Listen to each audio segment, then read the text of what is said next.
Rasulillah wa ala alihi wa sahbihi ajma'een, amma ba'd.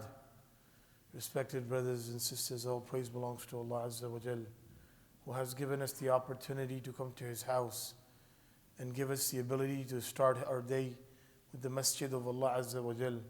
This is indeed the blessings of the Almighty Allah Azza wa Jal, and we ask the Almighty Allah subhanahu wa ta'ala to grant us the ability, the strength to continue to worship Him, the strength to be able to give Allah Azza wa Jal priority in our life.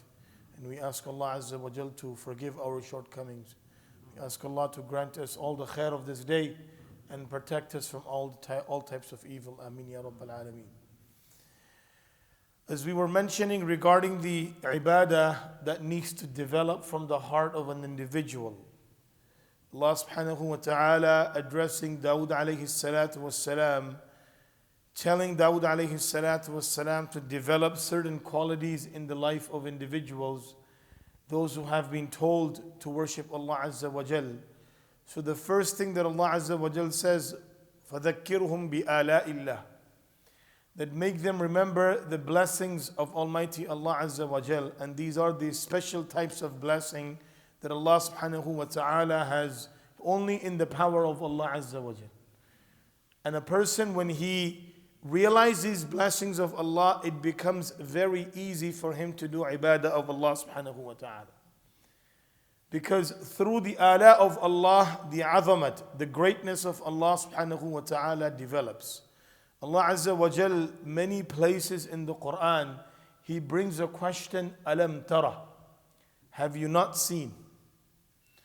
All of these ayat which have this question of alam tara, it refers to that when you reflect on what Allah is saying, it will develop the azmat of Allah subhanahu wa ta'ala into our hearts. Alam tara anna Allah yusabbihu lahu man fis samawati wa man fil ard والطير صافات كل قد علم صلاته وتسبيحه. Have you not seen that everything in the heavens and the earth, they glorify Allah subhanahu wa ta'ala? So glorification of Allah, greatness of Allah, powers of Allah. When Allah Azza wa Jal tells us to reflect on these portions or in these ayat of Allah subhanahu wa ta'ala, this will bring the greatness of Allah into our hearts. Now when the greatness of Allah develops, what are the signs? A person's ability to stop himself from the disobedience of Allah becomes easy. When a person has the greatness of Allah in his heart, then this individual does not disobey Allah as often. Or whenever there is a sin that is committed by him, he immediately reflects and he rectifies. When a person lacks the greatness of Allah in his heart, then sins start to develop in his life. And more sins that he or she commits, these sins becomes the obstacles for him to develop the greatness of Allah subhanahu wa ta'ala. Now when a person, he is in the course of developing the azamat of Allah Azza wa Jal in his heart, what are the things that he needs to do? So the ulama mentioned the first thing is التدبر بآيات الله عز وجل. He needs to reflect and ponder upon the Quran, upon the ayat of Allah Azza wa Jal. Allah says in the Quran, أَفَلَا يَتَدَبَّرُونَ الْقُرْآنَ أَمْ عَلَىٰ قُلُوبٍ أَقْفَالُهَا. Do you not ponder upon the Quran, or your hearts have become sealed and locked? That means there should be a time in the life of every believer, and every single day, that he should reflect on the ayat and the Quran of Allah subhanahu wa ta'ala.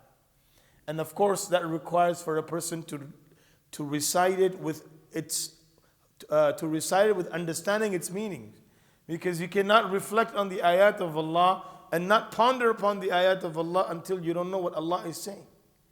So this is a very important thing that a person needs to develop in his or her life, that reflecting on the ayat of Quran, reflecting on the ayat of Allah subhanahu wa ta'ala. Similarly, another obstacle which stops the azamat of Allah coming into the heart of an individual, التساهل في ibadah. a person being lazy at the time of worship. So when the time of ibadah comes in, laziness develops in the life of an individual. And when a person, he performs his ibadah with laziness, the azamat of Allah cannot enter into this heart. Right? Allah Azza wa Jal talks about the munafiqeen, that these people, وَإِذَا قَامُوا إِلَى الصَّلَاةِ قَامُوا كُسَالَى يُرَاءُونَ النَّاسِ وَلَا يَذْكُرُونَ اللَّهَ إِلَّا قَلِيلًا. That munafiqeen are those people, when they stand up for their prayers, they are very lazy. They have no interest in praying their salah. They are just doing it to show other people, or they're just doing it for the sake of doing it. There is no quality that is being developed. So at-tasahul fil ibadah, it is something that develops in the hearts. When it develops in the heart, then the azamat of Allah subhanahu wa ta'ala does not come, because ibadah is one of the means through which the azamat of Allah needs to develop in the heart. Number 3 is an-nadhru ila al-maharim, looking at something that is unlawful. Allah Azza wa Jalla specifically mentions in the Quran, قُلْ لِلْمُؤْمِنِينَ يَغُضُّوا مِنْ أَبْصَارِهِمْ وَقُلْ لِلْمُؤْمِنَاتِ يَغْضُضْنَ مِنْ أَبْصَارِهِنَّ.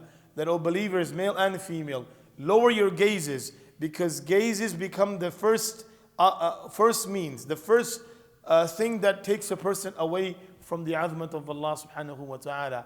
When you look at haram, the azamat of Allah comes out from the heart. When you look at Quran, the azamat of Allah develops in the heart. So this is required for every heart to develop. As we mentioned, these are the ibadah that needs to perform by our heart.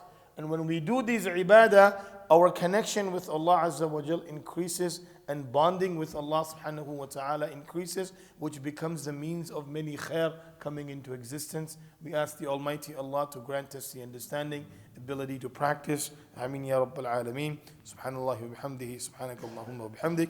Wa nashhadu an la ilaha illa anta nastaghfiruka wa natubu ilayk.